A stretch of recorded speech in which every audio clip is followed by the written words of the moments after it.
நெல்லி மரத்தை நடுவீங்க. அதை சுற்றி ஒரு 5 கிலோ மண்புழு எருவை போட்டுட்டு ஒரு 4 மண்புழுவை உள்ளே போட்டு ஒரு அரை அடி உயரத்துக்கு இலத்தலை சரிகள் அல்லது வைக்கோலை போட்டு மூடிட்டு தண்ணியை விட்டிங்கன்னா 6 மாத்தையில் வளர வளைக்கு 3 மாத்தையில் வரும். அந்த மண்புழு என்ன செய்யுது அப்படின்னாக்கா சுரங்கம் பண்ணுது. அது சுரங்கம் பண்ணும்போது இந்த பனித்தண்ணி மழை தண்ணி தான் கீழே கீழே கீழே கீழே போகுது. அப்போ அந்த வேறு ஆழமாக போய் பரவலாக போய் நிறைய இடத்துல இருந்து தன்னுடைய சத்துக்களை எடுத்துக்குது. ஆகையினால வலுவாக நிற்குது, நிறைய காய்க்குது, எல்லாம் வேகமாக வளருதுன்னு. மழை நேரத்தில் தண்ணி பாய்ச்சும் போது கரைச்சி கீழே போகிற சத்துக்கள் இருக்குல்ல, அதை மேலே கொண்டாந்து கூட்டுது. நம்ம யூரியா தாக்கில் 46% நைட்ரஜன் தான் இருக்கு.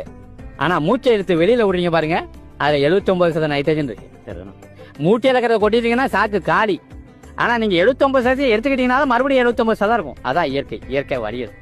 அந்த காற்றுல இருக்கிற நைட்ரஜனை பூமியில் எடுத்து நிறுத்துற வேலையை இந்த மண்புழு செய்யுது. பூமியில் ஈரமும் இருக்கணும், காற்றும் இருக்கணும். வேறு சுவாசிக்குது, அதனால காற்று இருக்கணும். வேறு தண்ணியை உறிஞ்சுது, அதனால தண்ணி இருக்கணும். இந்த தண்ணியும் காற்றும் ஒரே இடத்துல இருக்காது.